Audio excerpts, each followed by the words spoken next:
catacumbas.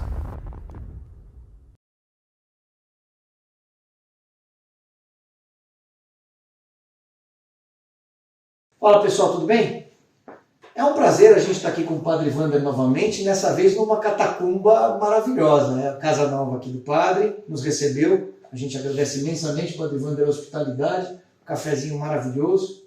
Estamos na companhia de Nossa Senhora, de Santo Inácio, especialmente Nosso Senhor Jesus Cristo.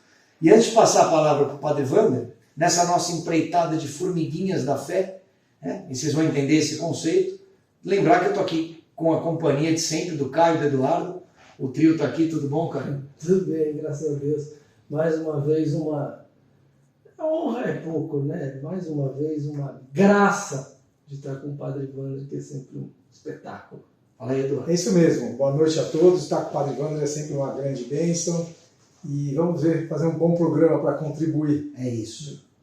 Padre Wander, antes da palavra, o serviço, o senhor faria uma bênção? Claro, com gosto. Obrigado.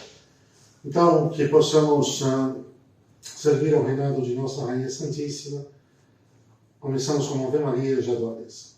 Ave Maria, gratia plena, Dominus tecum, benedicta tu in mulieribus, et benedictus fructus ventris tui, Jesus. Santa Maria, Mater Dei, ora pro nobis peccatoribus, nunc et in hora mortis nostre. Amém. Dominus vobiscum, Et cum spiritu tuo. benedicat vos omnipotens Deus, Pater, et Filius et Spiritus Sanctus. Amém. Padre, obrigado. Muito A palavra bom. é sua. Valeu, olha.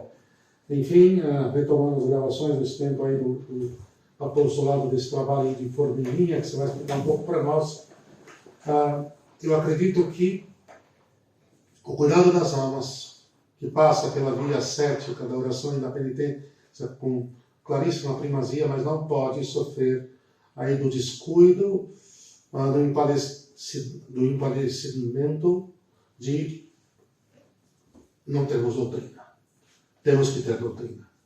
E doutrina sólida. Então, o que vocês estão fazendo é pôr concreto nesse alicerce, sobre o qual depois o edifício sobe. E nós temos uma fé de 2000 anos. É isso que é importante. E nós conhecemos a nossa fé desde o início, desde o momento em que Nosso Senhor fundou a sua, como ele mesmo dizia, a minha igreja, com maiúscula e singular, ou nós vamos ficar vulneráveis e muito bem, vamos para o trabalho de formiguinha. E que não nos cabe alterar nem inovar, porque senão não era perfeito, né? Nada. Nada. O que é o formiguinha? Nós concluímos que, assim como São Paulo foi tocando de pessoa em pessoa, como uma formiguinha de baixo para cima, nosso trabalho agora cada vez mais é fazer a verdade chegar nas pessoas, porque pelas vias, digamos assim, superiores e amplificadas, a verdade não vai chegar. Ou vai chegar distorcida, o que por definição deixa de ser verdade. E aí a gente então está organizando um trabalho de tocar alma por alma, pessoa por pessoa, aquelas que Nosso Senhor permitir. E esse trabalho com o Senhor aqui no Catacumbas, ele é fundamental, porque a gente vai dar esse subsídio que o Senhor tanto falou, à base do edifício espiritual. E nesse primeiro bloco, Padre, a gente vai explorar com o Senhor. Veja só que interessante, eu nunca imaginei que eu fosse perguntar isso, mas a mensagem de Nosso Senhor Jesus Cristo, materializada na cruz, na ressurreição, operacionalizada até a parousia pela Santa Igreja. Essa mensagem é atual, crível e relevante para essa sociedade que a gente vive? Ou os ouvidos são refratários e moucos? O senhor é um padre. Qual é a sua experiência? Bem, Daniel, Caio, Eduardo, o que eu posso dar a certeza é que, sobre a indefectibilidade da Santa Igreja, do levar a redenção até a todas as nações e até a consumação dos séculos, até o fim do mundo, é imperativo, insubstituível e irrevogável, a mensagem do Nosso Senhor. Nosso Senhor é Deus. Então, nunca passará. Ele disse, o céu e a terra passarão, mas as minhas palavras jamais hão de passar. Quer dizer, de tudo aquilo que o Verbo, como está no Adoro do Devote, ensinou, o Verbo da verdade, cada mínimo contorno de cada fala sua de uma letra é perfeitíssimo, santíssimo e inesgotável.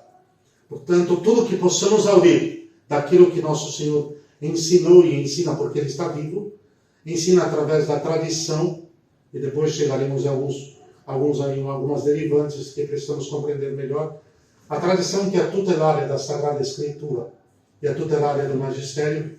Sei que para muita gente no primeiro momento não vai entender a profundidade dessa afirmação, mas ela é necessária. Há um tripé, mas a primazia é da tradição. Sem a tradição nós não saberíamos o que é Escritura, e sem a tradição nós não teríamos Magistério. É a tradição que é tutelária. Então, quando nós pegamos desde mesmo o Antigo Testamento e até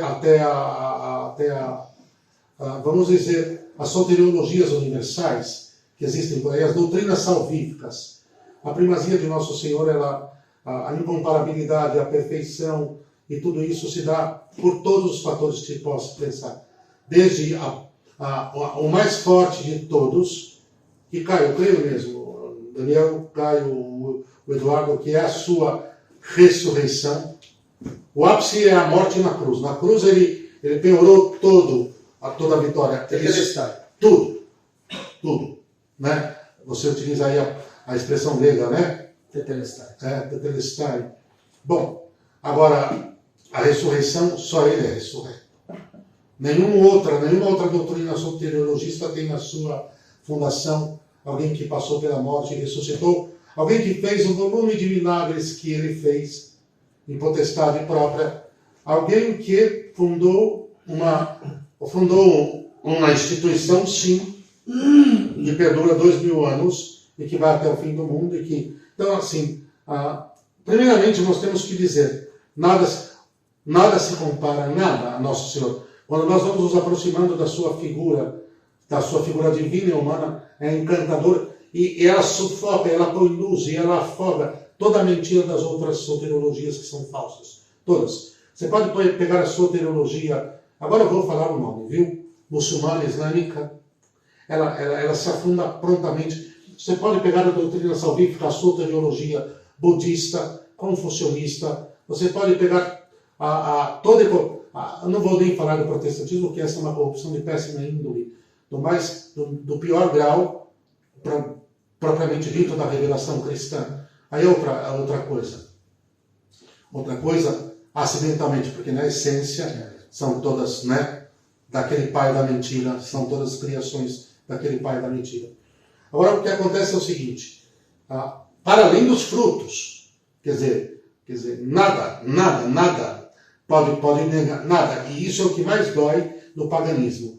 Os frutos, o bem, vamos dizer assim, o valor imensurável de bem espiritual, humano e temporal que se produziu na sociedade a fé católica, Quer dizer, no fundo, alguém que se dissesse ateu, quando ele começa a contemplar a imagem de Cristo, é o que aconteceu com todos, e o Espírito Santo já vai soprando, e por razão natural não se pode chegar à fé, isso sim, mas se passa uma escavadeira para ele limpando o lixo de todas as falsas razões que nenhuma tem razão em relação à negação da divindade de Cristo e depois da graça também. É um pouco o que às vezes pode ser lento o processo, mas o que aconteceu com o médico de Lourdes, o Alexis Carrel, chegou em Lourdes ateu e começou o seu processo de conversão ali, e depois, claro, ali houve uma graça extraordinária, que se dizer, por intervenção de Nossa Rainha. Bom, agora, se ela é relevante para essa sociedade. Agora, então, se ela é relevante, se ela é pauta, claro que não. Uma sociedade escrava das trevas, Daniel, Caio, Eduardo, uma sociedade que se tornou, vamos lá, materialistamente ateia, e se tornou hedônica, pragmática. A mensagem de Nosso Senhor vai exatamente na direção da perfeição, da plenitude da vida, que é a fidelidade ao desígnio de Deus que passa por quem quiser ser meu discípulo, renuncia a si mesmo. A mensagem do Evangelho é a mensagem da cruz de Deus. Ela é escândalo. Para mim, a certeza de que nós estamos num mundo apodrecidamente pagão, ela é escândalo para os judeus e ela é loucura para os pagãos, né? Os gregos, né? Então, de qualquer forma, a prova, se nós pudéssemos assim dizer, popularmente falando, matemática, Prova cabal. cabal, Caio, de que nós estamos numa sociedade enlouquecida pela tríplice concupiscência, concupiscência da carne, a concupiscência dos olhos, a soberba e a arrogância, os frutos aí do pecado, e entramos no pecado original, é que a mensagem do Caio, Daniel, a mensagem do Evangelho, ela é altamente atraente para quem está em busca da verdade. Para quem quer se manter escravo da mentira, ela é uma bezetacil. Ela é altamente indigesta. Repulsiva, né? Repulsiva, ela dá nojo. Ela dá nojo. A pessoa, ela vive no adultério, ela é escrava do dinheiro, ela vive uma vida carnal, ela vive uma vida de promiscuidade. Você vai falar, o Evangelho vai falar da pureza. O Evangelho vai falar da humildade. O Evangelho vai falar da renúncia.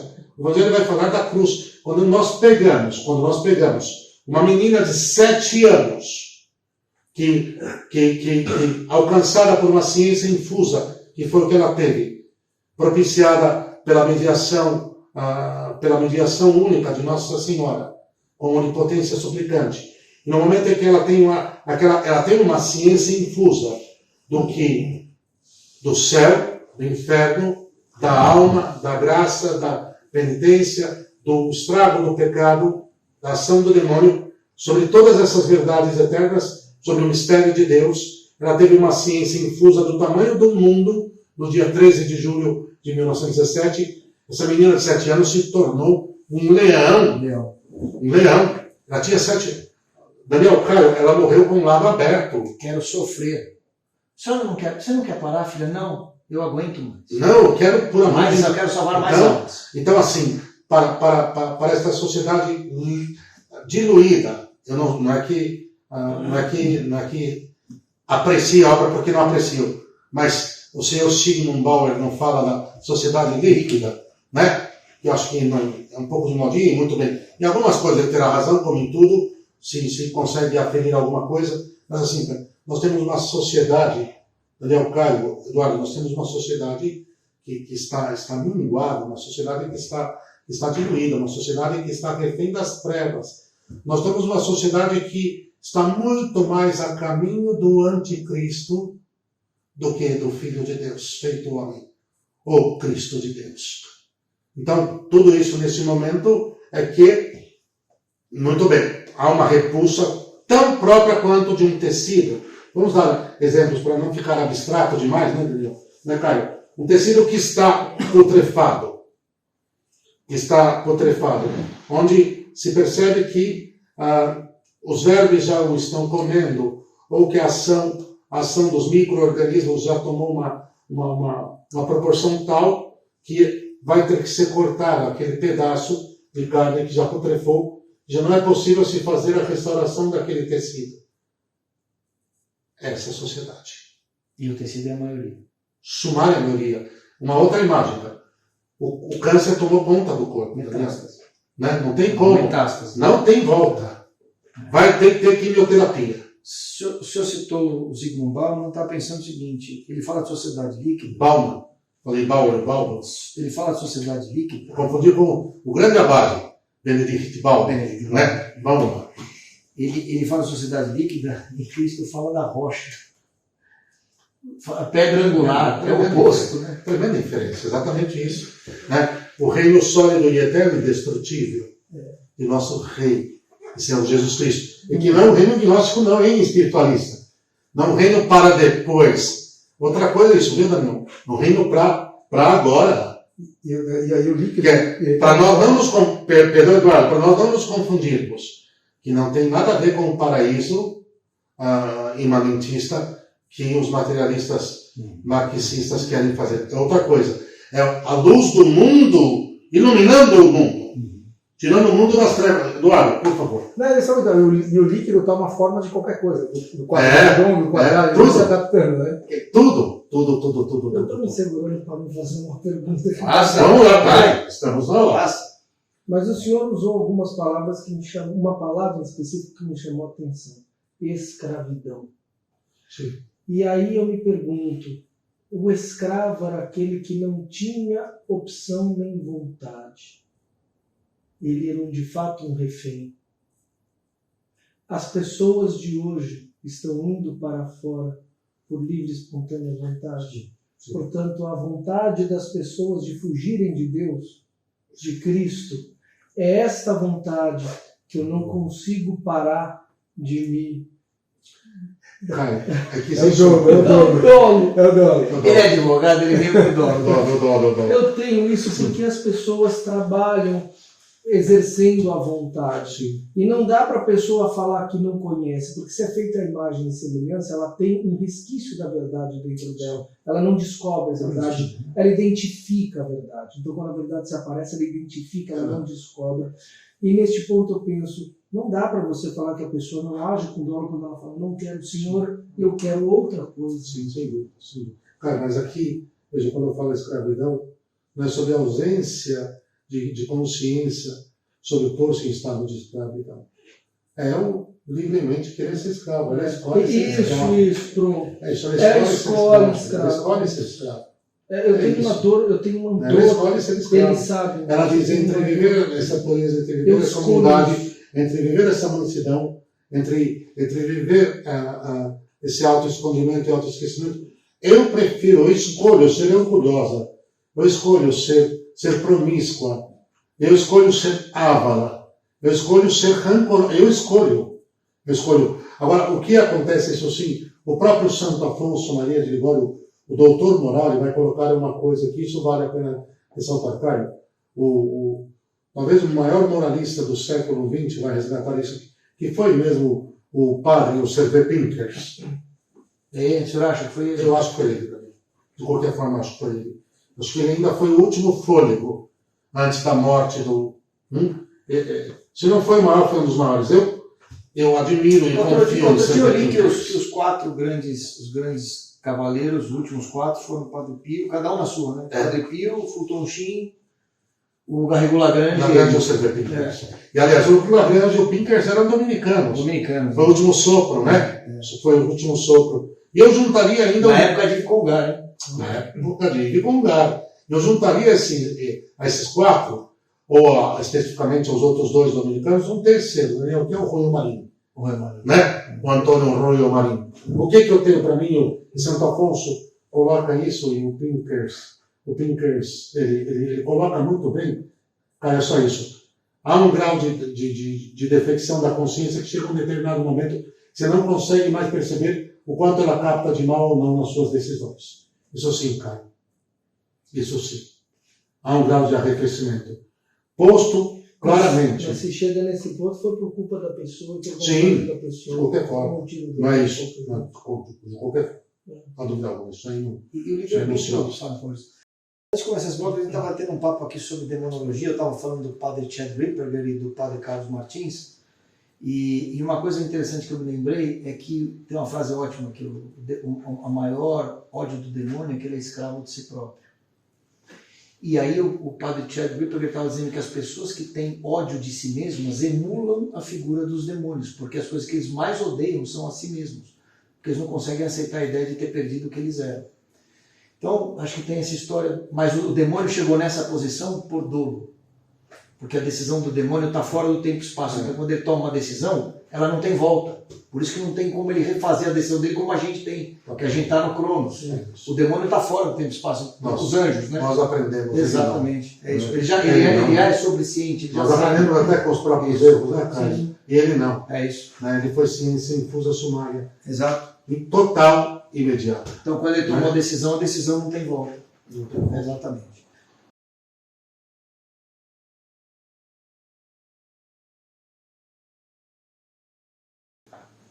Padre, tem uma questão aqui que acho de suma importância a gente falar. Pensa nas coisas como elas estão postas hoje em dia, na doutrina, na moral católica, nas verdades produzidas de Cristo. Para os padres, bispos, que professam esta verdade, querem levar isso adiante, qual é a dificuldade que essas pessoas têm? Dificuldade? Há dificuldade em ser católico? Caio, muita. Muita. Nós estamos num tempo de recrudescimento das consciências e empederniamento dos corações em relação à aceitação da verdade. Por quê? Porque entre o surgimento do relativismo, do relativismo doutrinário, do relativismo dogmático e moral, propriamente dito, vamos colocar em um arco de uns 170 anos. Na segunda metade do século XIX, de forma definitiva, já em todo aquele rescaldo da investida da Revolução Francesa, e de um pensamento, de um pensamento racionalista, ateu, racionalista, não racional. O que nós temos é o seguinte, vamos lá, chegamos no ápice da segunda metade do século, não 19, mas 20 para cá, mais propriamente dito ali a partir dos anos de 1960. O que nós temos é que esse relativismo incipiente ele vai se impor como único critério. Não há mais uma só fé, um só Senhor, um só batismo, uma só moral. Cada um construa o seu, aquilo que lhe apetece e que lhe aprove melhor. De tal maneira que essa consciência, o subjetivismo axiológico, cada um cria os seus valores. Com sentimentalismo. Com o império do sentimentalismo, não só o sentimentalismo, viu, cara? Não só o sentimentalismo. Eu acho que o sentimentalismo é a última categoria daquela baixeza na qual nós estamos vivendo, né? Que é a supressão incondicional do papel da graça sobre a inteligência e sobre a vontade. A inteligência conhece a vontade adere e coloca em prática. Eu acho que o sentimentalismo é o que é a cereja do bolo da decomposição de uma civilização que está rendida à sua condição decadente. O que eu tenho para mim, na outra ordem, é que essa ditadura do relativismo, que foi a desconstrução integral de toda a transmissão da revelação, de tudo aquilo, de todos os conceitos sólidos e irrefutáveis que fizeram parte da nossa civilização, o que é o homem? O que é o homem é a mulher, o que é a sociedade, o que é o bem, o que é o mal, o que é a família. Se perdeu tudo, se diluiu tudo. Nós estamos na fase em que a profecia de Isaías ela não vai se cumprir. Ela já se cumpriu. O bem já está sendo chamado, já está sendo esculachado, já está sendo execrado como mal. É a inversão satânica, diabólica de Vermilion. É a inversão satânica que ela menciona. Então, assim, o que eu tenho para mim, Caio, é que a coisa está num grau tal, e daqui para frente é só para trás, que nós não temos, daqui para frente é só para trás, nós enfim estamos na era da barbárie. A barbárie que faz nada de inveja, a barbárie histórica dos ditos chamados povos bárbaros, todos que tem como maior São Bonifácio hoje, aliás. Hoje. O grande Machado no Carvalho. Não, é estupendo, Daniel. Padre, isso aqui está formando aquela igreja que eclipsa a verdadeira igreja católica ou desta igreja católica ou surgiu uma igreja que está eclipsando a igreja católica e a partir dessa que está contaminando. Caio, olha, Daniel. Você está perguntando se é de dentro para fora ou de fora para dentro? Obrigado. No fundo é isso. Olha, Caio. Ou uma... Se retroalimenta. É isso. Se retroalimenta. Esse desenho aqui. Uma não pode ser outra. Adornamento. O adornamento. Esse mundanismo anticristão invade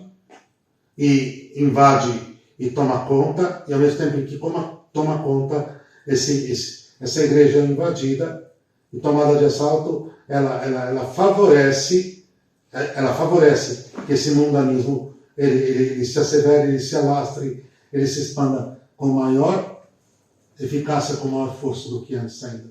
Porque agora tem o aval da palavra autorizada que deveria refutá-lo. Sim. Da palavra autorizada que deveria combatê-lo. Qual é esta palavra? Não sei.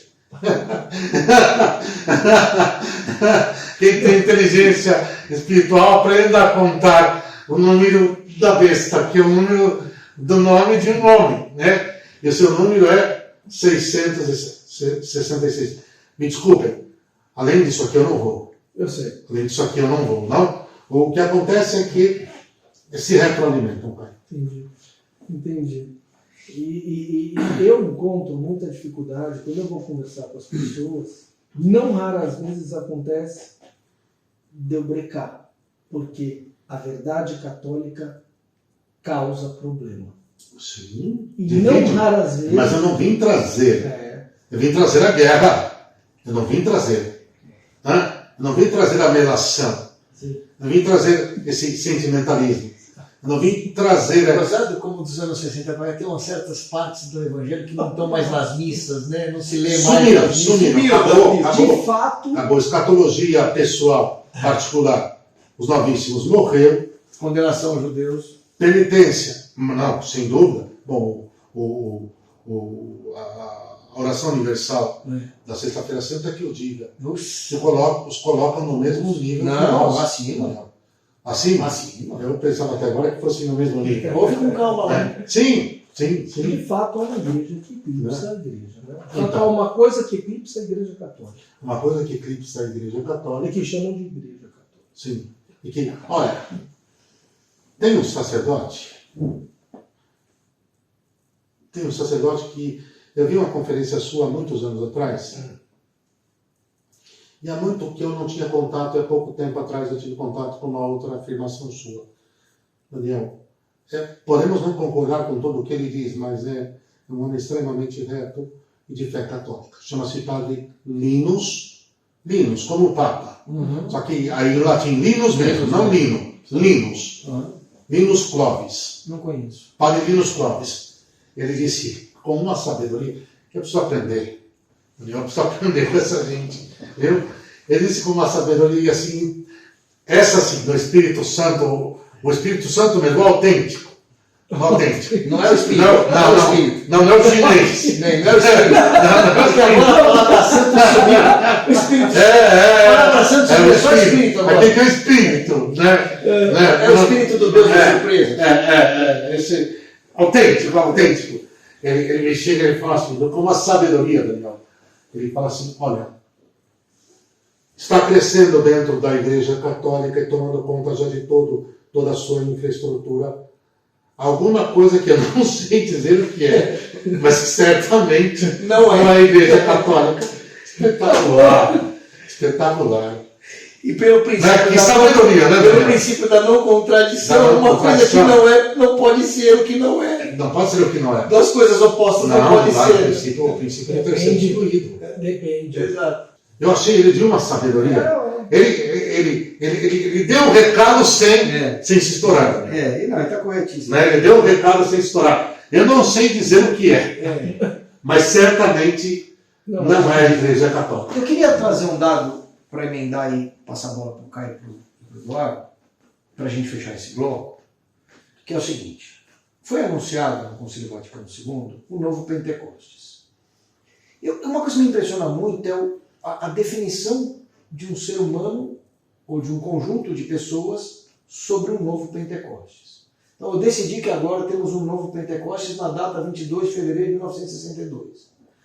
Me parece uma coisa meio Edir Macedo, assim, vem às 7 horas da noite e Jesus vai trabalhar. Mas de qualquer forma, ok, o que ligados na terra, ligados babá. Então, ok.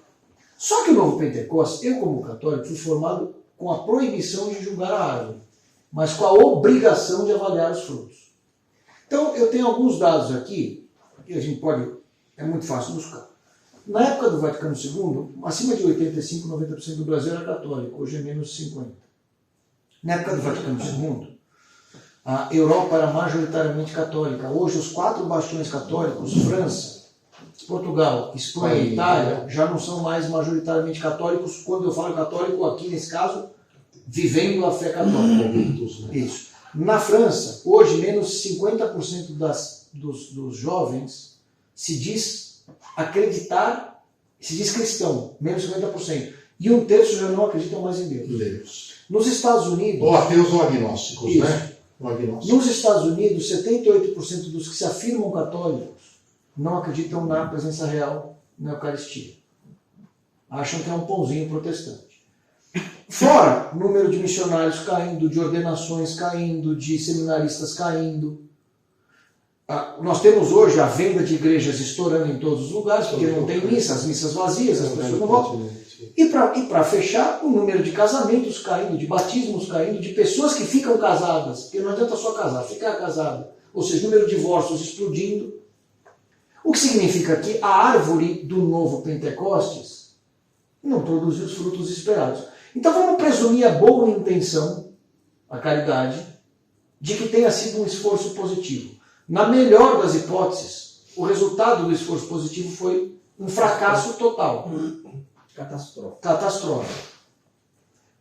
E aí, eu passo a bola para vocês dizendo o seguinte: Padre Caio Eduardo, o caminho é corrigir a partir daí ou emendar na sua primeira análise e lembrar que a tradição tutela tudo e se apegar à verdade histórica? Bom, me permitem, os senhores me dão licença? Caio e o Eduardo. Primeira coisa, Daniel, que eu acredito é que há um esforço, eu acredito que dentro do evento histórico do Concílio Vaticano II, eu vou dizer Concílio Vaticano II para não dar mais autoridade do que deveria, porque só se refere a ele como concílio, ele não é o concílio, ele é um dos, se o virou um superdogma, se o aceitamos. Acho que havia um esforço, os pressupostos anteriores aí, é uma senda complexa, mas existia ainda um episcopado consistentemente católico por lá. Tanto que os que mais tarde vão denunciar os graves erros derivados do pós-concílio Vaticano II, dentro do desenrolar do próprio concílio, viam algumas perspectivas positivas, sim, mas é que depois realmente vieram com um processo de demolição de tudo. O que eu queria chegar? Algumas consequências da ruptura incondicional com a tradição que houve no pós-concílio Vaticano II, nós estamos num clima de ruptura total. Nós estamos num ambiente de ruptura, de cancelarmos o passado, de cancelarmos mesmo a tradição. Tradições custosas.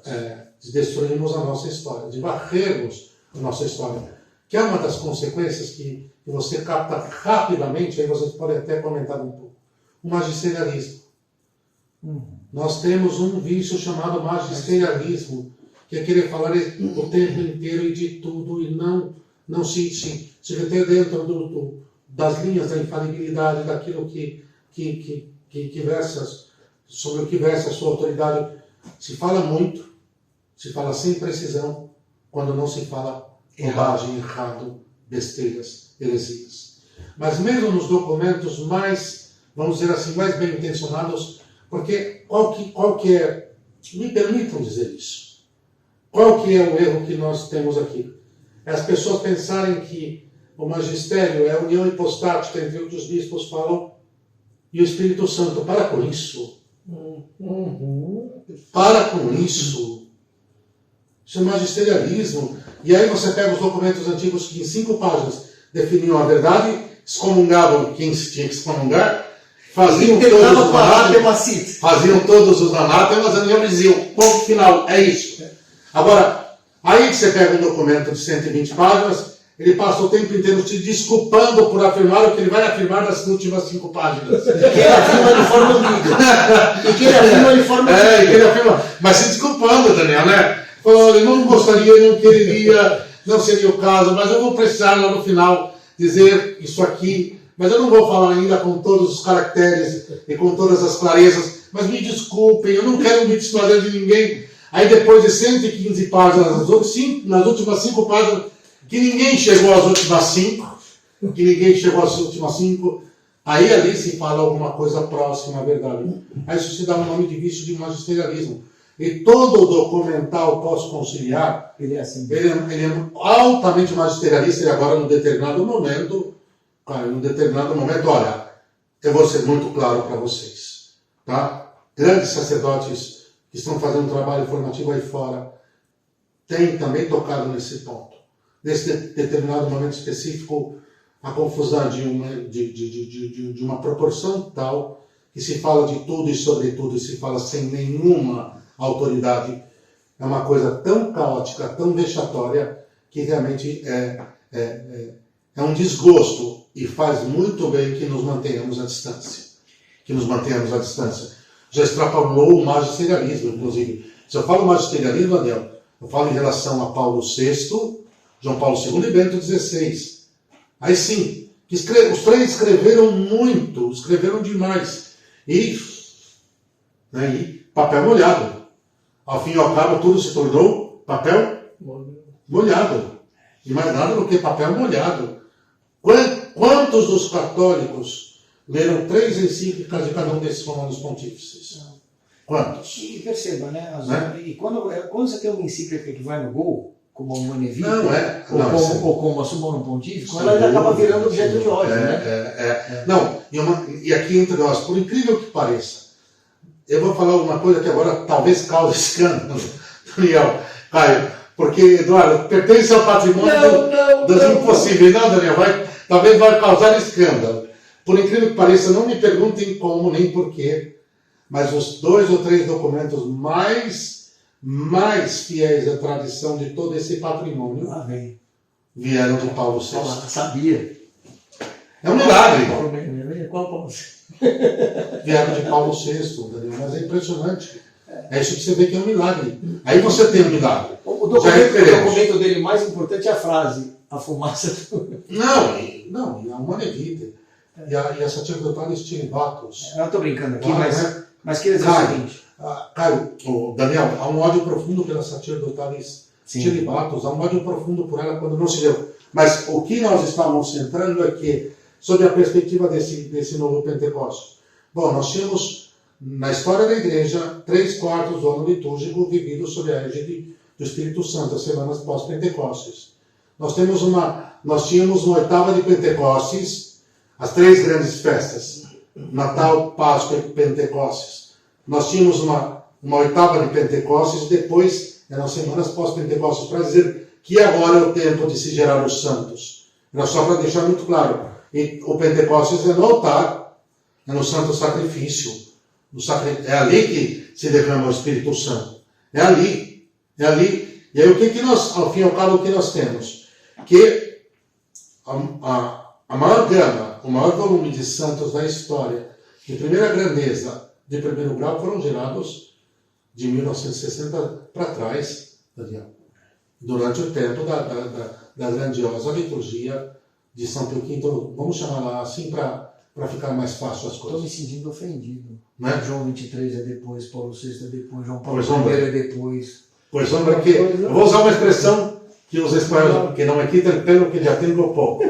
Né? Então, assim, essa ideia do novo Pentecostes, ela é um pouco pedante, ela é um pouco iludida, ela é um pouco... Mas produziu boas coisas. Padres, bispos e outras coisas comunistas. Caio, mas é óbvio que não é. É óbvio, olha aqui.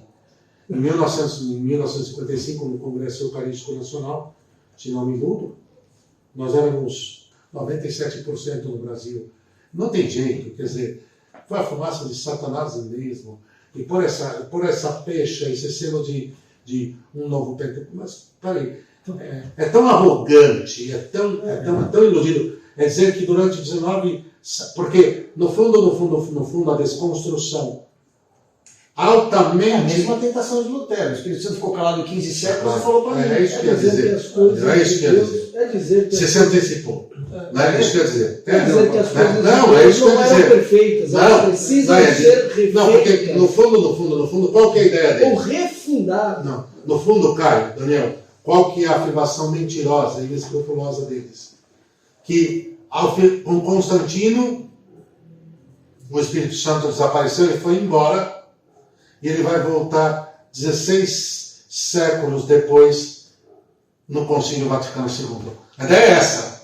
Aí você lê que até mais ou menos ali Constantino ele estava... Aí o senhor lê a descrição da missa de São Justino e ela é a missa católica. Ela é a missa de século II, século II. Mas essa falácia. Os protestantes ainda asseveram, porque eles vão dizer que existia uma igreja primitiva. É o mito da igreja. Esse mito da igreja primitiva, arqueologista. E esse mito da igreja primitiva, que inclusive o próprio Pio XII condenou, o próprio Pio XII condenou e ele chamou a atenção para o seguinte: Caio Eduardo, ele disse o seguinte: cuidado para não querer retornar a algumas realidades que dizem ter existido, que jamais serão possíveis de ser verificáveis. E essa história do mito... Mas esse pretexto já é porque não é verificável. Então, existia essa igreja Una Santa Católica Apostólica e ponto. E, na verdade, foi essa mesma igreja primitiva que terminou por chancelar a Bíblia como é hoje e que é católica. E que não Não tem igreja primitiva, Caio. Tem igreja Não, católica. tem a igreja de sempre, mas essa sociedade Essa alteração da nomenclatura. Exatamente. Olha, eu não vou dizer onde. Eu estava aí mundo afora. Num congresso envolvendo sacerdotes. Se eu não me engano, era ali nos Urais, na diocese de Vladivostok. Sabe? De Vladivostok. Para quem não sabe, Vladivostok está ali no Estreito de Bering, nos Urais, na Alta Sibéria, com menos 50 graus. Era essa diocese, tá? Com 50 negativos. Bom, saiu o tema da igreja primitiva. Aí, um sacerdote levantou a mão, vamos fazer isso aqui com bom humor, e disse assim, perguntou ao bispo que estava instruindo aquela coisa lá, não há nomes, hein? E disse assim, olha, Dom Fulano, eu não sei porquê essa meninada de hoje, eles estão com saudade de alguma coisa que eles jamais conheceram. Aí eu levantei a mão e perguntei assim, mas alguém aqui viveu no século III ou II? É porque a missa de São Joaquim ninguém não viveu. Mas pega isso, né, Daniel? Quer dizer, as formulações são tão primárias, né? São tão primárias, são tão ignorantes, são tão superficiais, que se pensasse um pouquinho, não falaria uma coisa desse tamanho. Esses jovens estão com saudades de algo que eles nunca viveram. Mas é muito estúpida uma afirmação dessa. Não é. Aí tem que ouvir, mas alguém aqui viveu no século III ou II? E você percebe que Isso o vem negócio de cima para baixo. Claro, Isso. claro. Não falei nada. Construído. Mas você percebe que o negócio é mal intencionado? Posso Quando o completar? teólogo mais Daniel, utilizado foi Orígenes. Segura, nós estamos aqui Não, em Orígenes que...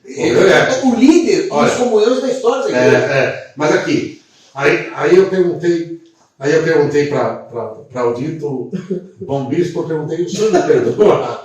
Ele está me olhando com os olhos arregalados. Porque ele estava com o violão com o Baial ou não? Não, acho que ele mandou pedir. Aí me olhando assim, eu falei, o senhor me perdoa?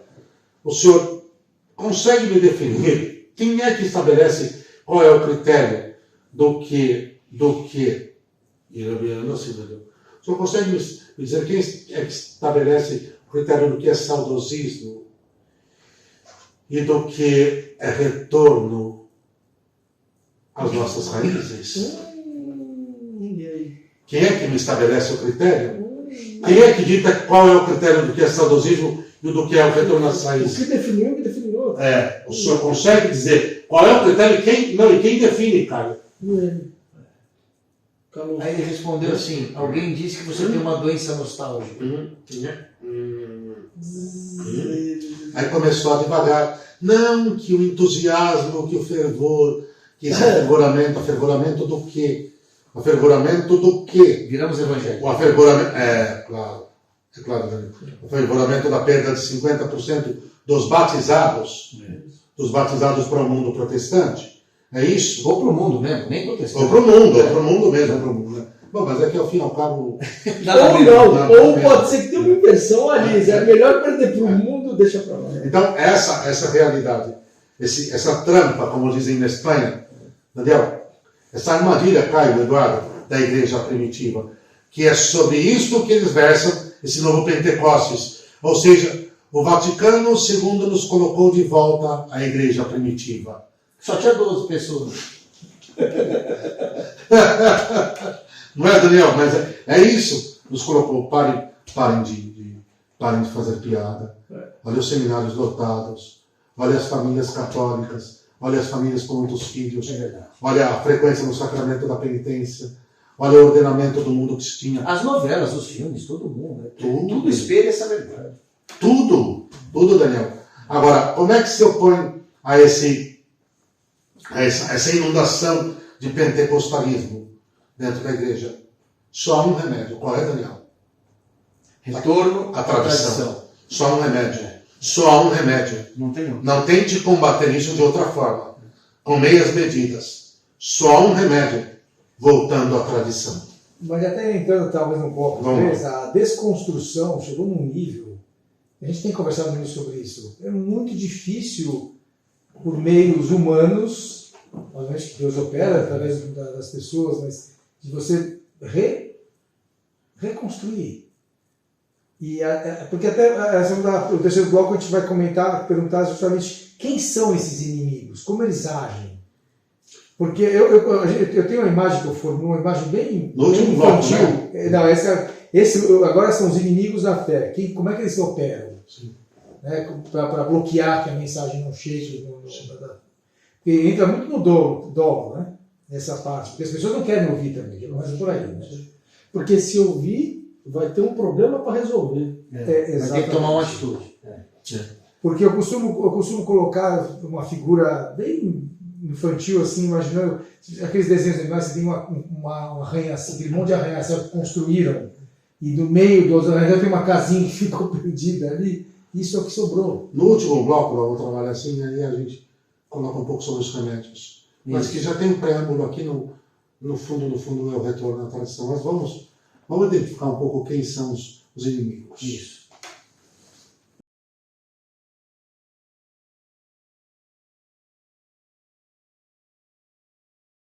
Então, nós estávamos confidenciando aqui um pouco sobre a questão dos inimigos. Quem é que faz todo esse trabalho de desconstrução, de desmoronamento da nossa identidade, de desconstrução mesmo da nossa identidade? Caio, eu acredito que o processo revolucionário ele perpassa toda a própria história da igreja. A igreja nunca teve um século fácil. Nós vamos fatiar agora em tempos, não? Mas, quer dizer, de qualquer forma, os apóstolos ainda estão vivos, pelo menos uma parte deles antes de morrerem martirizados. Talvez, propriamente dito, já quase que caminhamos só para o próprio São João, que foi o único que não foi martirizado por decreto divino, porque tinha 2 obras magníficas a fazer. Uma era ser tutelado e cuidar da Mãe de Deus, como imagem da igreja, de quem é Senhora e Mãe, na pessoa dele mesmo como o último apóstolo, e depois pôr os selos na Escritura. Mas São João já tem que enfrentar o gnosticismo. Inspiradamente pelo Espírito Santo, ele já abre o Evangelho dizendo, em princípio erat verbum, quer dizer, no princípio era o verbo, ele já tem que dar ali uma paulada nos gnósticos. Bom, depois do gnosticismo já vem todas que quiserem, de donatismo, docetismo, montanismo, e tudo isso até chegarmos ao século IV, que, eu vou acelerar isso aqui para não ficar muito longo. O século IV, que foi a maior crise de até então, que superou o macedonismo, que superou o nestorianismo, marcionismo, monofisismo, tudo no século IV, eu acho. Bom, algumas vão vir depois, como o próprio nestorianismo e o monofisismo, não? Que é século V, que é Éfeso e Calcedônia. O que nós temos é que aí chegamos à crise dos bárbaros, que foi uma coisa ferrenha, mas o ciclo das grandes revoluções que vão dar lugar à investida que nós temos hoje, que é essa coisa imunda, essa coisa mentirosa, essa coisa fraudulenta chamada Renascimento,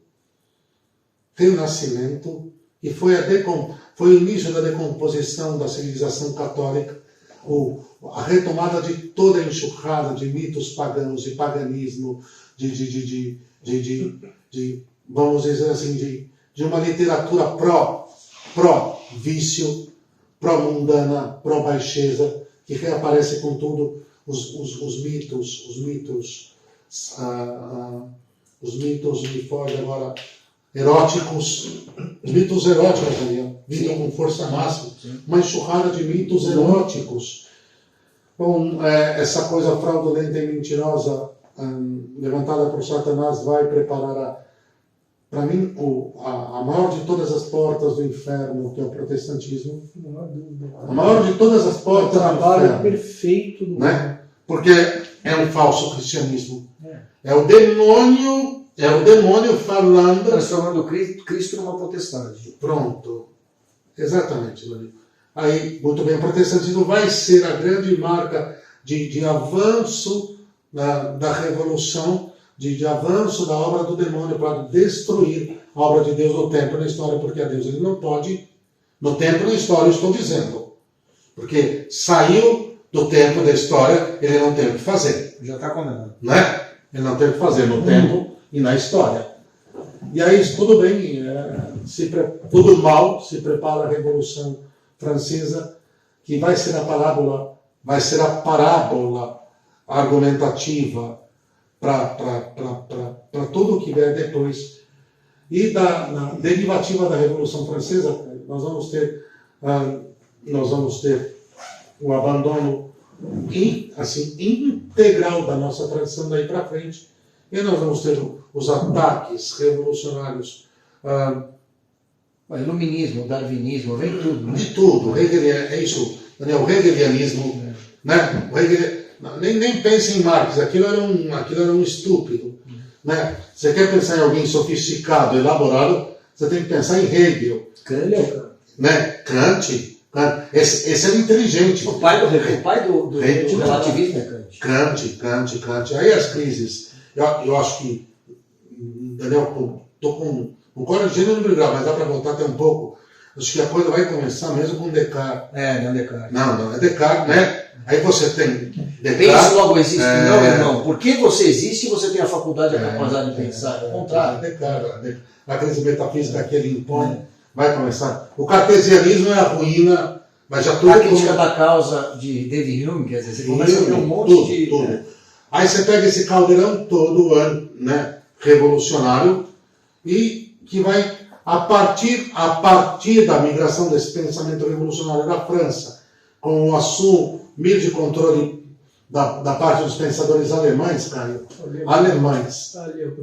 ali a coisa vai explodir, porque ali vai gerar a casta revolucionária que vai assumir o pensamento, vai assumir, vamos dizer, o ordo dentro da igreja, e que vai pautar a maneira como vai se passar a ensinar o ensino católico, que de católico não terá nada, e será essa coisa difusa, essa coisa mutativa sempre, essa coisa heterogênea, que você não consegue agarrar, que é exatamente a partir dessa mentalidade revolucionária alemã que vai dar. Só um detalhe: quem foi o mestre de Karl Rahner, o mestre de pensamento de Karl Rahner? O homem que influenciou Karl Rahner absurdamente, foi um filósofo político, Daniel, Caio, que vocês já estudaram, conhecem, Eduardo, chamado Johann Battista Metz. O Metz?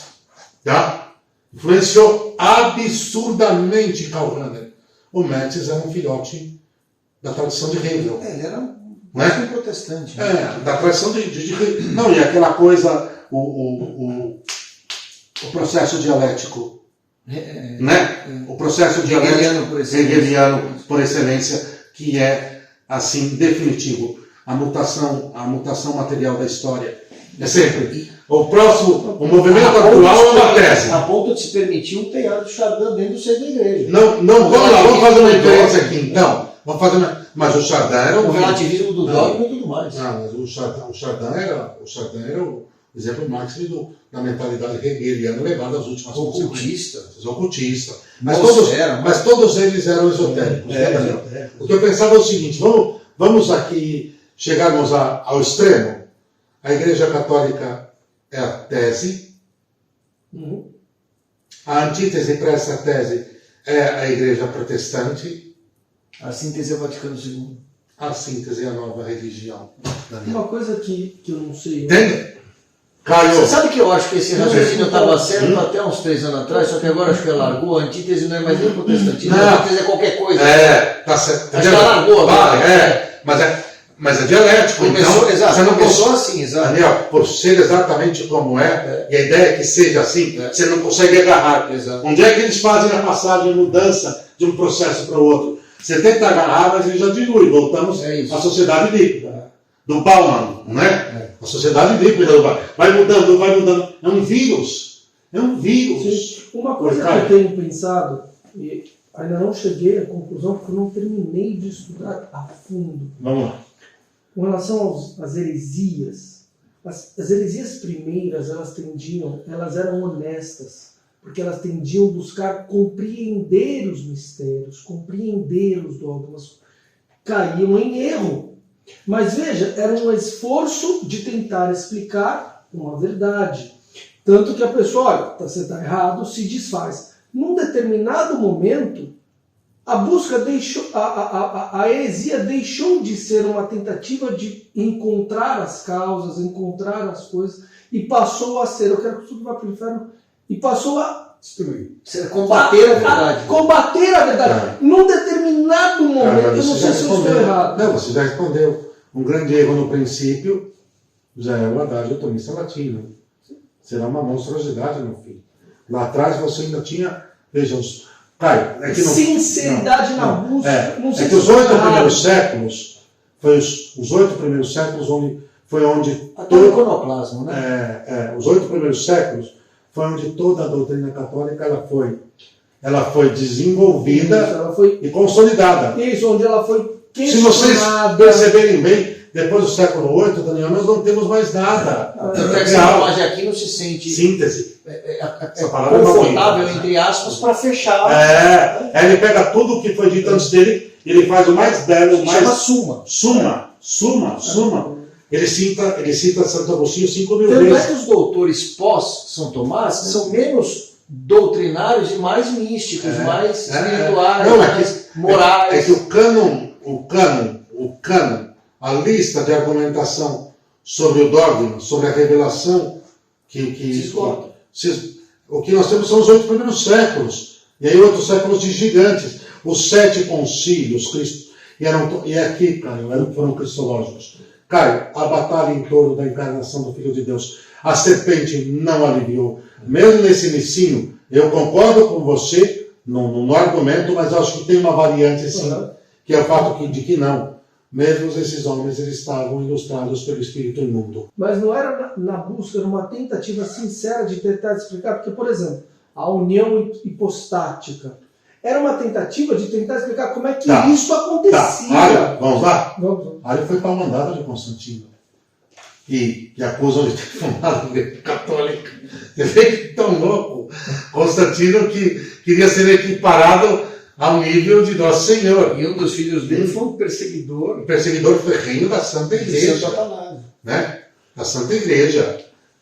Portanto, né, Daniel? Da própria Santa Igreja. Santo Atanásio era a Santa Igreja. Foi por um dia. Aquela outra coisa lá era aquela outra coisa arianista, né? Ariana.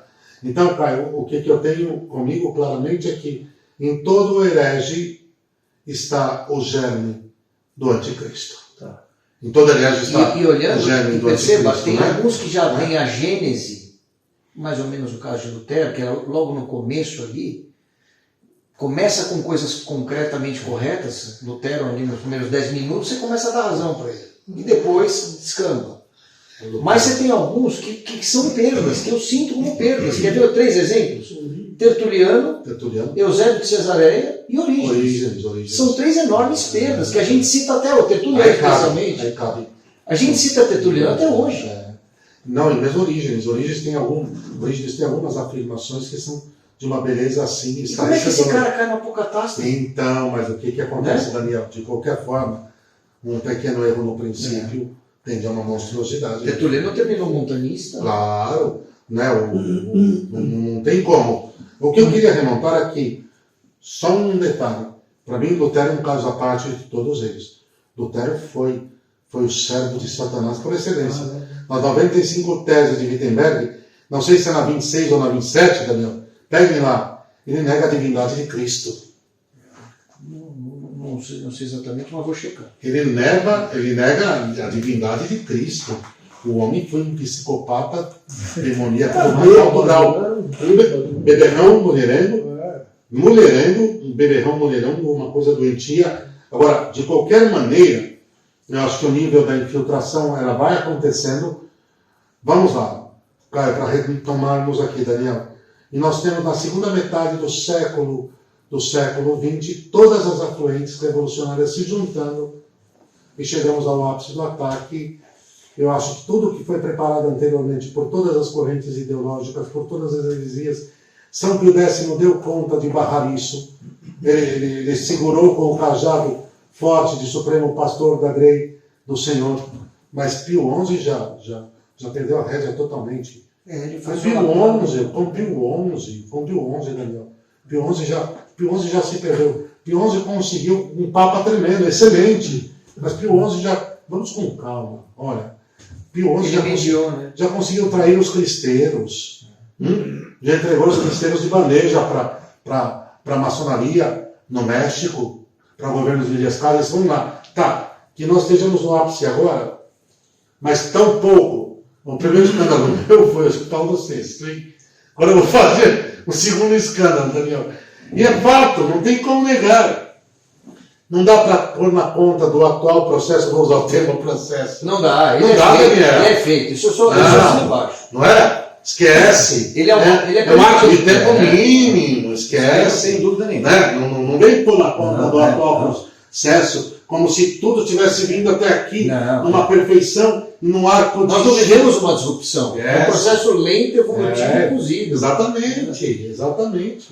Nós chegamos agora no topo. Agora só é evidente, só é visível. Claro, agora só é visível, porque não tinha como não ser mais. As medidas que eu... Tampouco também, Daniel, vamos ser realistas, tampouco se conseguiu adiantar com a força que se gostaria. Estão atrasados. Eles estão atrasados. Tem um sacerdote espanhol que eu gosto de veras, o padre Francisco José Delgado. Eles são parte de um grupo excelente, que depois passo para vocês, que os admiro muito, muito, Daniel. E esse sacerdote, ele é espanhol, mas que vive no Peru. Ele é de Toledo. O padre Francisco José Delgado, ele falou uma coisa. De alguma forma, a Providência Santíssima está desacelerando o processo deles, para ganharmos tempo. Porque quer saber de uma coisa? O processo histórico, eu estou trocando, né? O processo histórico queria o fim do celibato em 2017. Eu estou falando assim. Sim, está claro. Tá? Sim. Tá? O processo histórico queria o fim do celibato em 2017, né? E eu acho que ele só vai conseguir isso em 24 ou 25. Ele vai fazer. O sínodo da sinodalidade é para isso. Né? Ele vai fazer. O início da última etapa da debate, evolução, né? O debate. Né? É ali. Então, o processo revolucionário, por exemplo, queria a ordenação de mulheres, e eles vão precisar mais e aí eu acho que é 27, 28.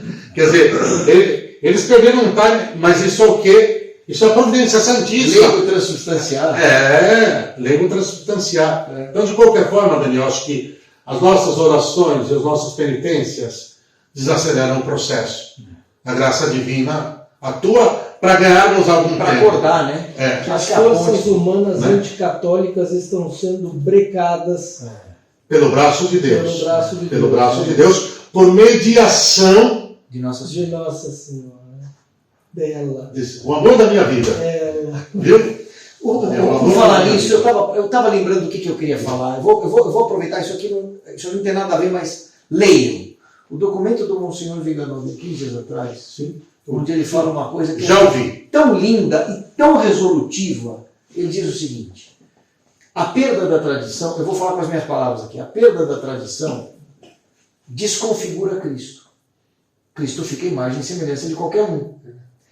A única forma de eu saber quem foi verdadeiramente Cristo é a tradição. Como a tradição está sendo morta pela própria estrutura, pelo processo histórico, pela própria estrutura que deveria protegê-la, pelo devir, isso, né? Exato. Como a tradição está sendo atacada por quem deveria preservá-la e protegê-la,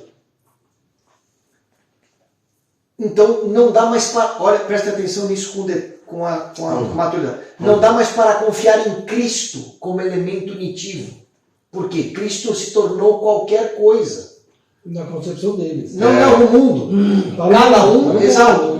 Então quando você fala eu sou cristão, não quer dizer nada. Não dá para se confiar mais naquilo que dizem que é Cristo. Isso, mas que o mundo interpreta como Cristo. Na cultura, na televisão e nos púlpitos. Na concepção das pessoas. Isso. Bom, o sacerdote levou uma drag queen na sua paróquia para dizer que ela era Cristo, que eles iam ouvir Cristo agora na hora da homilia. Ele se sentou, Daniel, e ela foi... Imagina. E ela foi anunciar o demônio. E quase não tem mais diferença entre um púlpito protestante e um altar católico. Taylor Marshall, um dia desses, publicou a imagem de um padre que não estava usando a estola, né? Estava usando um colar de sneakers. Você viu Eu isso? vi. Então, padre, o que Monsenhor Viganò disse? Terrível. Você quer saber onde é que está a verdade? Olha que lindo isso. A verdadeira fé é onde você pode confiar e que nos tempos de perseguição é ali que vai estar a solução. São os 3 pilares da sobrevivência. Pilar número 1, Nossa Senhora. Por quê? Ela traz Jesus. Pilar número 2, a Santa Missa. Por quê? É onde Jesus se oferece ao Pai em sacrifício e a nós na Eucaristia. E pilar número 3, o sacerdote devidamente ordenado, católico, porque é ele quem traz Jesus encarnado, ressuscitado. Então perceba, é o sacerdote devidamente encarnado, a Santa Missa santamente celebrada e Nossa Senhora que definem este contorno do que é a Igreja. Acho que é um binômio muito bem posto. É um binômio sacrifício e sacerdócio, e aí a mãe, Exato. né, É isso. dos sacerdotes. Não é assim, porque se você for para Cristo, qualquer coisa serve. Espírito, qualquer um serve. Sim, mas essa linguagem metamorfosada e tal, e mudada e mutativa e tudo isso, Daniel, isso aí já é estratégico, isso aí já é extremamente... A última fase da revolução é a linguagem. É a linguagem. Sem alteração da linguagem, eles não chegariam ali na esquina. Né? Sem alteração da linguagem, eles vão chegar É o ali na Skillebeck esquina. falando, nós sabemos É o como vamos Skillebeck. usar na antiguidade. A linguagem que nós sabemos que eles lerão como nós queremos que eles leiam quando forem ler. Não é? Mas lá no papel, você pega ali no primeiro momento e você diz, peraí, parece que isso aqui tem normalidade. Não, está aberto a qualquer interpretação. Uso de termos genéricos. Genéricos, sem nenhuma precisão. Então, os grandes inimigos, para a gente fechar esse bloco, o senhor resume em quem? Alguns dentro, outros fora da Santa Igreja? Fora da Santa Igreja, não vamos lá já de cara. Fora da Santa Igreja, o processo revolucionário está sendo tutelado por aquela, simploriamente, hein? Aquela tríade que nós sabemos. Né? Aquela tríade dos 3 grandes blocos com primazia do primeiro. Ok? A gente que detém o poder financeiro, que detém a mídia. Pronto. Dentro da Santa Igreja, o processo revolucionário está sendo tutelado por uma outra organização que já tomou conta, já tomou posse, já tem a infraestrutura inteira nas suas mãos. E essas duas estão em comum. A Total. interna e a Se externa. reúnem, dialogam, conversam, checam se as metas estão sendo avançadas. Daniel, essas duas estão trabalhando só no nível, não só no nível da identificação ideológica, mas no nível do planejamento operacional. As metas. Estão fazendo juntos. Sinérgicos. Da sinergia, muito bem posto. Cara. Acho que a gente pode agora pensar além e já as chaves estão dadas sobre o que fazer. Eu acho que esse é o bloco final.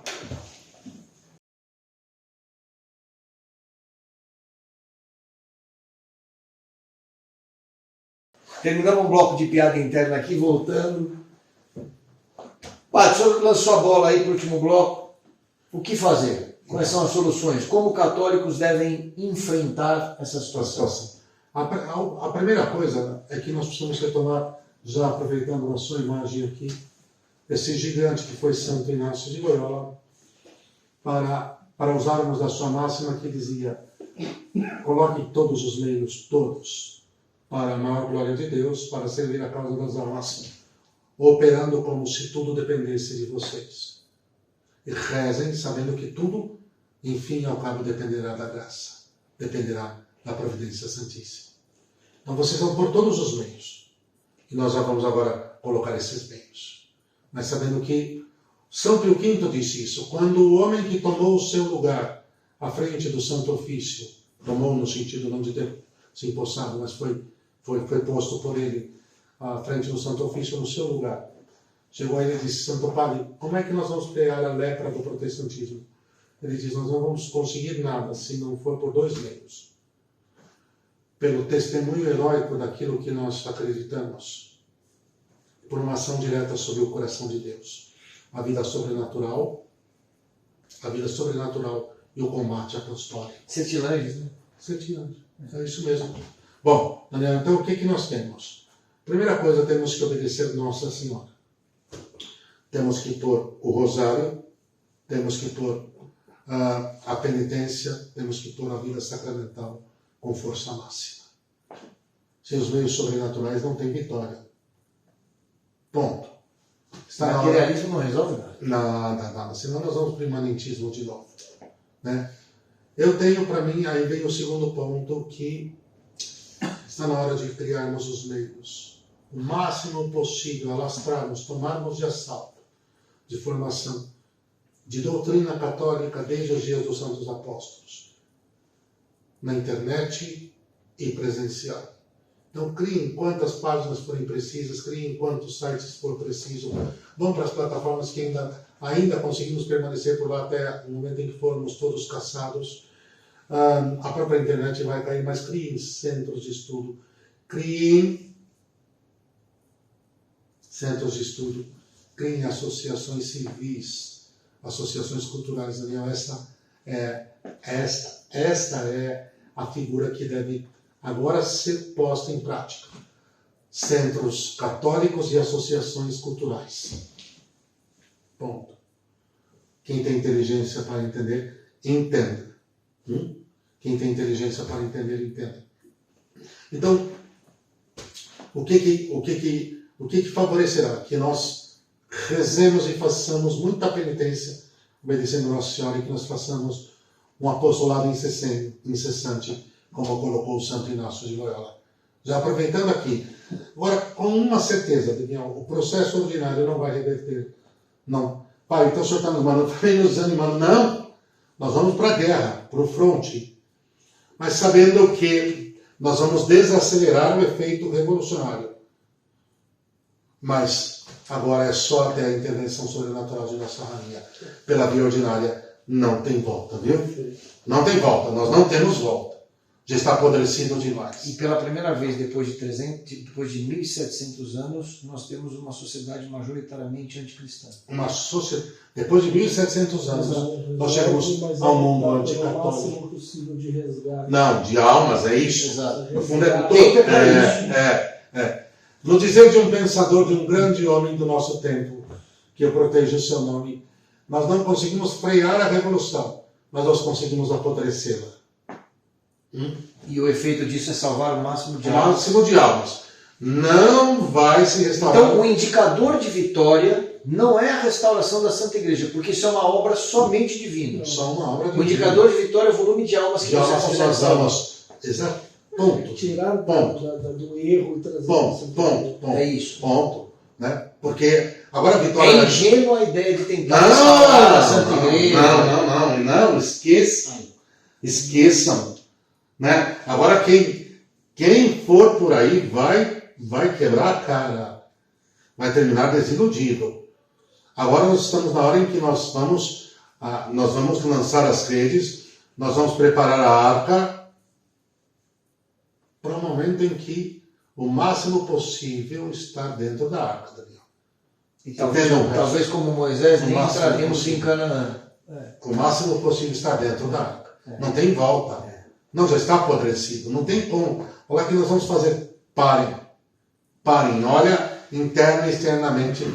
Olha dentro do processo e olha fora do processo o que é que nós temos. O eco externo e o efeito interno. O eco externo, o efeito interno é irreversível.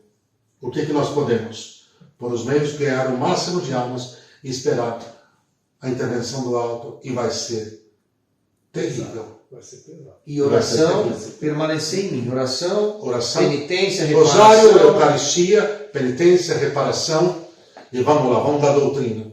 Vamos dar doutrina pesada. Pega aí, vamos dar doutrina, mas assim, incansavelmente. Todo coração que retamente busca a verdade, inviavelmente cai na igreja, no catolicismo. Deixa eu contar uma coisa para vocês. Ontem à noite, uma filha espiritual que é médica, ela me disse assim, Padre, ela trabalha na questão da fertilidade no matrimônio. Reta e santamente falando. Reta e santamente falando. Totalmente pró-vida, 101% pró-vida. Ela disse que todos os casais que a têm procurado nos últimos 4 meses, ela fez um arco de 4 meses. O que são 4 meses? Nada. Dentro do arco desse ano. Nós já estamos na metade do ano. Ela disse, padre, todos os casais que têm me procurado começaram a viver uma vida católica exuberante, querendo reparar os erros que cometeram no passado nesta matéria. Todos são de missa. Completa, Daniel. Tridentina. Como é que você acertou? E vou dizer uma coisa. Como é que você acertou? O desespero. Como é que ele acertou, hein? Padre, o desespero do processo histórico é que foi feita uma pesquisa agora. Eu adorei essa história do processo histórico, mas vamos falar isso agora. Pronto. O desespero do processo histórico é que foi feita uma pesquisa agora e 40% dos católicos franceses até 21 anos preferem. Claro. Você viu Chartres? Foi um sucesso agora. Aquela a Romaria. Procissão de Chartres, Estupenda. Vamos ficar com aquele sacerdote que disse, olha, eu não sei dizer o que é, Mas eu sei mas certamente não é católico. Não é o que tomou conta aí já do pedaço. O senhor falou da missa, eles acabaram com a Ecclesia Dei, né? E Sim. depois do Traditionis Custódias, do Desiderio Desiderável, vai vir mais uma que está sendo gestada para tentar dar paulada definitiva. É o tiro de misericórdia. De misericórdia. Porque ainda tem gente brigando, Dr. Schneider, Burke, estão brigando, né? E aí... Mas o Sr. Schneider mandou um recado, né? Mandou, mais completo. Mandou Mas um recado. aí uma coisa que me angustia, talvez o senhor possa admoestar, é a infame divisão entre quem está do lado de cada árvore. Então, Fraternidade São Pedro, Jesus Cristo Rei, Tudo Bom Pastor, Fraternidade São Pio X, Arautos do Evangelho, Monfort, não, mesmo não sendo de missa tridentina, mas que está do lado de cá. Sabe aquela chacoalhou a árvore e cai do mesmo lado? Padre Paulo Ricardo, enfim. Esse merisma, esse capricho, ele não edifica, né? Não. Mas, Daniel, eu tenho para mim, não sei, não fechei a questão não, Caio Eduardo, que de alguma forma o orgulho é a chave para tudo. Não é? É o orgulho, Daniel. De alguma forma o orgulho é a chave para tudo, e aí que o inimigo, mesmo nos campos do Senhor mesmo, nos campos do Senhor, ele vem, mas não se eu disse, ele vem na noite, no descuido. A noite entenda-se aqui como descuido, como cochilo, como relaxamento na vigilância. E nesses campos ótimos, Daniel, ele vem e põe cisânia. Não conseguiste vigiar por uma hora. Cisânia.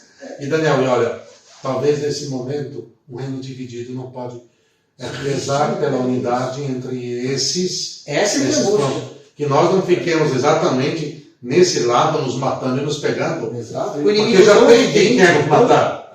Tão evidente. Para junto. Agora vamos todos lá para os portões de Mordor e acabou ir lá todo mundo. Imagina se as freiras de Compiègne estivessem brigando qual tinha o cabelo mais comprido. Isso. Não dá. Não Não dá. Já temos quem decretou a nossa morte. Então não vamos ficar nos pegando entre nós. Perfeito. Eu acho que essa chamada, essa mensagem que eu queria passar, porque assim, do nosso lado, não somos ninguém nessa conversa, mas do nosso lado não vai ter nenhuma crítica a ninguém, deste lado da árvore. Grande decisão. Para mim não há diferença entre Arautos do Evangelho, Monfort, Centro Dom Bosco, Fraternidade Sacerdotal, São Pio X, Cristo Rei, Bom Pastor. As diferenças que existem vão ser depois dos 45 do segundo tempo, quando eu tiver resolvido o problema. Lá na frente, mas até lá, eu não vou jogar esse jogo. Fogo amigo não, né? Eu não vou jogar esse jogo. Não, fogo amigo não. Vem falar, Padre Paulo Ricardo. Padre Ricardo é excelente. Excelente. Um gigante, o pároco do Brasil. Exato. Então é isso. Se tem sacerdote moleque hoje que está querendo tradição, muito tem a ver com o trabalho dele. Totalmente. Então eu não vou fazer esse jogo. Esse é um jogo, desculpe a minha expressão, Daniel, isso é jogar sujo. Dentro da própria. Vai entrar no... É o demônio. Jogando os de Deus uns contra os outros. Porque Jesus, ele veio para dividir joio e trigo, luz e trevas. O demônio divide os filhos da luz entre si. O trabalho do Télio, os filhos da luz entre si. É isso mesmo. Vamos lá? Fechado. Padre, últimas palavras para a gente encerrar. E já, claro, nós vamos fazer isso depois formalmente, mas o agradecimento ele é gigante. Isso. Olha, não há porquê, Daniel. E eu penso assim, o Padre Gabriel e a morte. Como tem se falado. Desculpa a expressão, filminho vagabundo, hein? Não, esse filme é Que vergonha. lixo. Que vergonha. Uma vergonha. O excelente Padre Gabriel e a morte, ele dizia que em mais da metade dos exorcismos que ele enfrentou, quando ele trazia a expressão, por fim o meu imaculado triunfará, diz que o demônio rugia. E diz que o demônio gritava através do processo, Caio, Eduardo, Daniel, para que está me machucando. Gritava que está me machucando. Por fim, o meu imaculado coração triunfará. Nós temos essa certeza. É só isso. É só isso. Nós estamos indo para o pau. É carregar, destravar e desculpe minha expressão, às vezes, Daniel, vai ter que fazer isso aqui, olha. Sem ver direito, São Bonifácio. o cano para trás e vai, não sei, onde vai dar. Mas né, Eduardo, vai pôr para trás e sentar o aço. Sentar o aço. Desculpem. Mas até que ela venha. Essa vitória virá dela. E de hoje até lá, a dor vai ser crescente. Não, aguardem. A peleja. Olha, rezem pelo Monsenhor Strickland. Ele tá muito forte, né? Ele tá muito vocal. Ele está muito forte e já assinaram, intraprocesso histórico, o decreto de morte dele. Que nem fizeram com o Vigarão. Ele tá escondido há 3 anos. Totalmente. Tá? Rezem pelo Monsenhor Strickland. Combinado. Eduardo, Caio, vamos fechar aí. Fala aí, Eduardo. Agradecer ao padre mais uma vez pelo seu tempo, pela sua sabedoria, por esse bate-papo. Estamos de volta, vamos fazer os próximos. E salve Maria Santíssima. Salve Maria Santíssima. Caio. Não tenho palavra. Simplesmente não tenho palavra. Salve Maria Santíssima, Salve Padre. Maria Santíssima. O senhor é um ícone, só isso. Salve Maria Santíssima. No mesmo nível. Eu sou o burrinho sarmento de patas curtas da minha rainha. Tá Eu queria só que as pessoas tivessem noção. Compare, faça o seguinte. Compare o que você está vendo aqui com o padre da sua paróquia. E avalie se você de fato está indo numa paróquia que é católica em verdade, ou se é uma paróquia ou uma igreja que é católica só porque tem uma cruz na entrada e algumas estátuas de santos e Nossa Senhora. Porque se não for o caso, olhe para o padre Wander e tome uma decisão. Procure um padre verdadeiramente católico, porque isso muda a vida. O padre Wander muda vidas. Padres católicos mudam vidas. Então esse é o chamado, padre. Muito, muito obrigado pela sua generosidade. Mais uma vez, em compartilhar tanta sabedoria e tanta coragem, padre. Tanta fé. E coragem, né? Vou terminar com o bravo aqui. Beleza. Fortaleza. Salve Maria e viva Cristo Cristo Rei. Amém. Tchau, tchau.